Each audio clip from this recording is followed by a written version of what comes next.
भविष्य की योजना बनाता है, भविष्य में इच्छा पूर्ण होगी ऐसी कल्पना करता रहता है। किंतु जीवन जीवन ना तो भविष्य में है ना अतीत में। जीवन तो इस क्षण का नाम, अर्थात इस क्षण का अनुभव ही जीवन का अनुभव। पर हम ये जानते हुए भी इतना सा सत्य समझ नहीं पाते। या तो हम बीते हुए समय के स्मरणों को घेर कर बैठे रहते हैं, या फिर आने वाले समय के लिए हम योजनाएं बनाते रहते हैं। और जीवन जीवन बीत जाता है। एक सत्य यदि हम हृदय में उतार लें कि ना हम भविष्य देख सकते हैं, ना ही भविष्य निर्मित कर सकते हैं, हम तो केवल धैर्य और साहस के साथ भविष्य को आलिंगन दे सकते हैं, स्वागत कर सकते हैं भविष्य का। तो क्या जीवन का हर पल जीवन से नहीं भर जाएगा? स्वयं विचार कीजिए।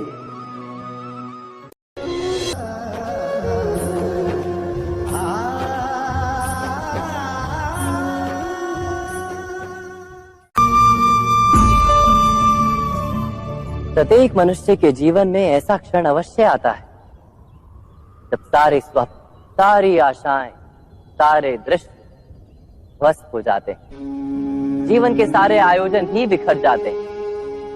एक और धर्म होता है और दूसरी ओर सुख। इसी को धर्म संकट कहते हैं।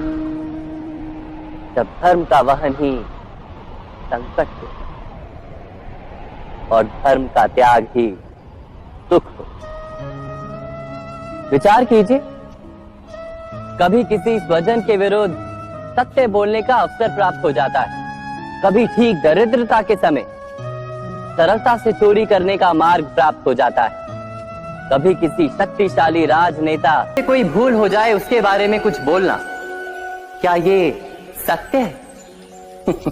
नहीं, ये तो केवल तथ्य है।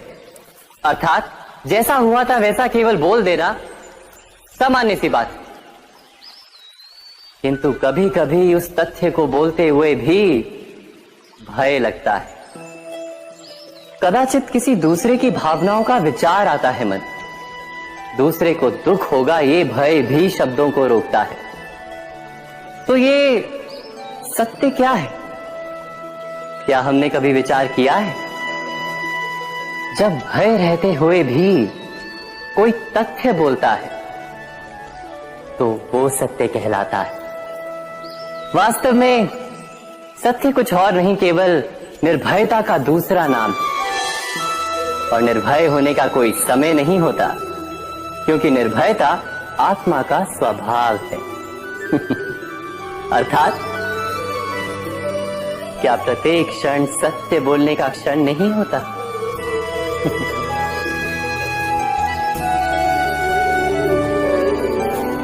स्वयं विचार कीजिए। भविष्य के दुख का कारण दूर करने के लिए हम आज योजना बनाते हैं,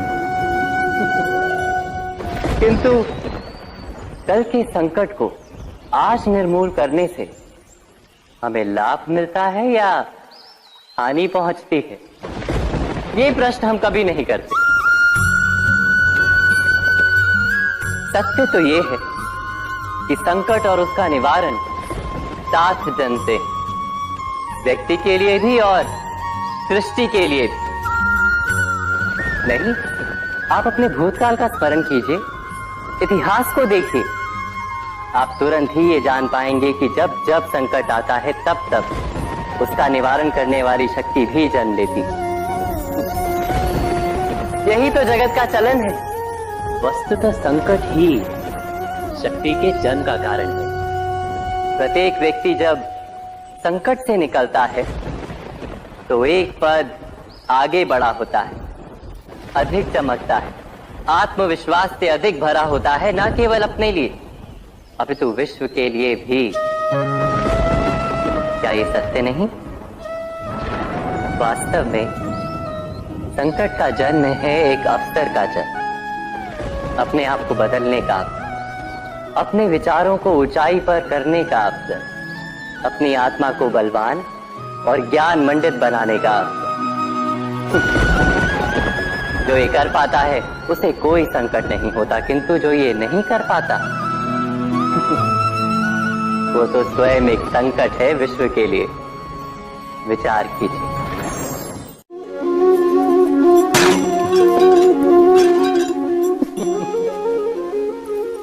कभी कभी कोई घटना मनुष्य के जीवन की सारी योजनाओं को तोड़ देती और मनुष्य उस आघात को अपने जीवन का केंद्र मान लेता। पर क्या भविष्य मनुष्य की योजनाओं के आधार पर निर्मित होते हैं? नहीं। जिस प्रकार किसी ऊंचे पर्वत पर सर्वप्रथम चढ़ने वाला उस पर्वत की तलाई में बैठकर जो योजना बनाता है, क्या वही योजना उसे उस पर्वत की चोटी तक?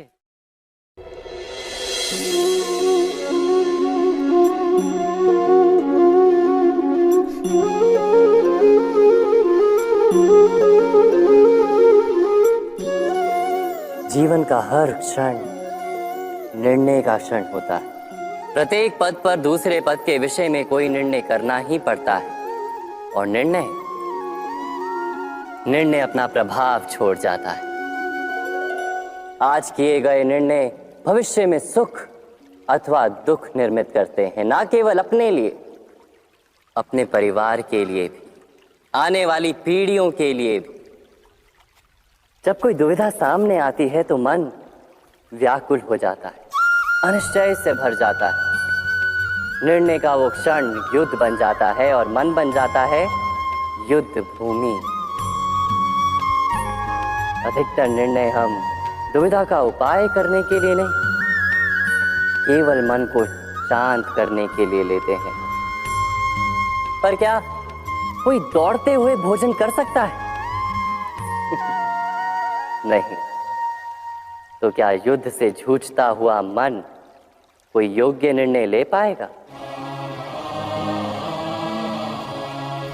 वास्तव में शांत मन से जब कोई निर्णय करता है तो अपने लिए सुखद भविष्य बनाता है, किंतु अपने मन को शांत करने के लिए जब कोई निर्णय करता है तो वो व्यक्ति भविष्य में अपने लिए कांटों भरा वृक्ष लगाता है। स्वयं विचार कीजिएगा।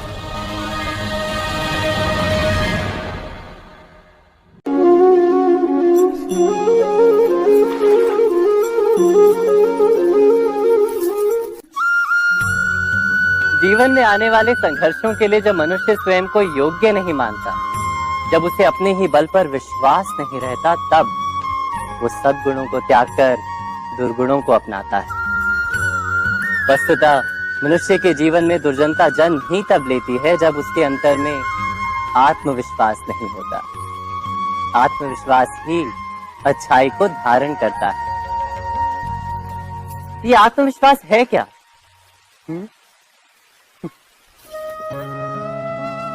जब मनुष्य ये मानता है कि जीवन का संघर्ष उसे दुर्बल बनाता है, तो उसे अपने ऊपर विश्वास नहीं रहता।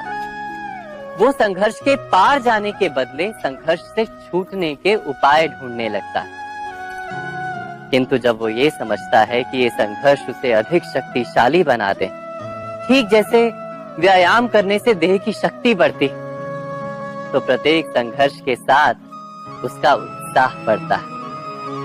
अर्थात आत्मविश्वास और कुछ भी नहीं, मन की स्थिति, जीवन को देखने का दृष्टिकोण मात्र है। और जीवन का दृष्टिकोण तो मनुष्य के अपने वश में होता है। स्वयं विचार कीजिए ना, हम भूल ही जाते हैं। कौन से प्रश्न? प्रथम प्रश्न, क्या समय के साथ प्रत्येक मार्ग बदल नहीं जाते? क्या समय सदा ही नई चुनौतियों को लेकर नहीं आता? तो फिर बीते हुए समय के अनुभव नई पीढ़ी को किस प्रकार लाभ दे सकते हैं? दूसरा प्रश्न, क्या प्रत्येक संतान अपने माता पिता की छवि होता है? हाँ, संतानों को संस्कार तो अवश्य माता पिता देते हैं, किंतु भीतर की क्षमता तो ईश्वर देते हैं। तो जिस मार्ग पर पिता को सफलता मिली है, विश्वास है कि उसी मार्ग पर उसकी संतानों को भी सफलता और सुख प्राप्त होगा। तीसरा प्रश्न, क्या जीवन के संघर्ष और चुनौतियां लाभकारी नहीं होती? क्या प्रत्येक नया प्रश्न एक नए उत्तर का द्वार नहीं खोलता? तो फिर संतानों को नए नए प्रश्नों, संघर्षों और चुनौतियों से दूर रखना, ये उनके लिए लाभ करना कहलाएगा या हानि पहुंचाना? अर्थात जिस प्रकार संतान के भविष्य का निर्माण करने के बदले उसके चरित्र का निर्माण करना श्रेष्ठ है, वैसे संतानों के जीवन का मार्ग निश्चित करने के बदले उन्हें नए संघर्षों के साथ जूझने के लिए मनोबल व ज्ञान देना अधिक लाभदायक नहीं होगा? स्वयं विचार कीजिए।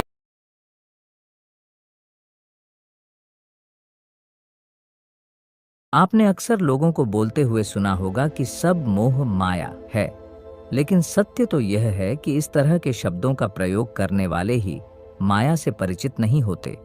असल में माया क्या है या माया किसे कहते हैं, यह बहुत कम ही लोग जानते हैं।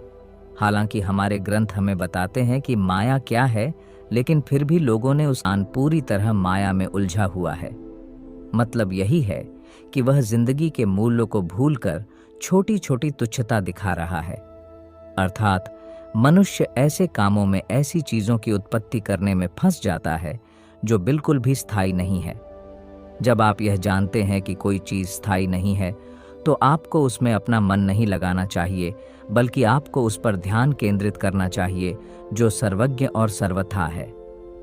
जरा सोचिए, आप इतने सालों से, बचपन से लेकर अभी तक वही काम करते आ रहे हैं जो बाकी सब कर रहे हैं। हो सकता है कि आप ज्यादा या दूसरे लोग कम कर रहे हों।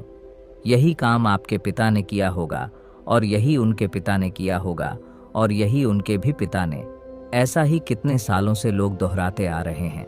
फिर भी हम ये नहीं समझ पा रहे हैं कि आप भी वही प्रक्रिया दोहरा रहे जो लोग हजारों सालों से करते आ रहे हैं। अभी आप किसी माया रूपी चीज के पीछे पागल हैं। फिर यही करते करते आप किसी दिन मृत्यु को प्राप्त होंगे। फिर आपका बेटा या बेटी यही करते करते मृत्यु को प्राप्त होंगे, और यही हजारों वर्ष तक चलेगा। अब आप सोचिए, क्या भगवान ने आपको इसी काम को दोहराने के लिए भेजा है? जरा भगवत गीता के इस श्लोक को समझे। दैवी येषा गुणमयी मम माया दुरत्या मामेव ये प्रपद्यन्ते माया मेताम तरन्तिते। इसका अर्थ है, गुणों से परिपूर्ण मेरी यह दिव्य माया अजेय है। जो मेरी शरण में आते हैं वे इस माया से पार हो जाते हैं। यहाँ पर अजेय का अर्थ है कि जिसको आप कभी नहीं जीत सकते, यानी आप माया से कभी मुक्त नहीं हो पाएंगे। लेकिन आप सभी जब भगवान की शरण में जाएंगे तो आप इस जीवन की अस्थिरता का मुख्य कारण क्या है, आपको यह समझना बेहद जरूरी है, क्योंकि ऐसे कुछ तुच्छ कारण जो आपको प्रभावित करने में लगे हैं, वह माया में लिप्त होने के संकेत है। हमेशा बदलती हुई तमाम घटनाएं और आपके आसपास की चीजें ही माया हैं। स्थिरता तब आती है जब आप अपने अंदर किसी ऐसी चीज पर काम करते हैं जो बदल नहीं रही है, जो पूरे समय एक समान रहती है। इसे माया के जाल से बाहर निकलना कहा जाता है। यूं तो लोगों ने माया शब्द के जाने कितने ही अलग अलग अर्थ निकाले हैं, जिसमें से एक और प्रमुख अर्थ है कि माया जिसका कोई रूप है, लेकिन जब आप उसे पकड़ने की कोशिश करते हैं तो वह आपके हाथ में नहीं आती है। दुनिया में सब कुछ ऐसा ही है।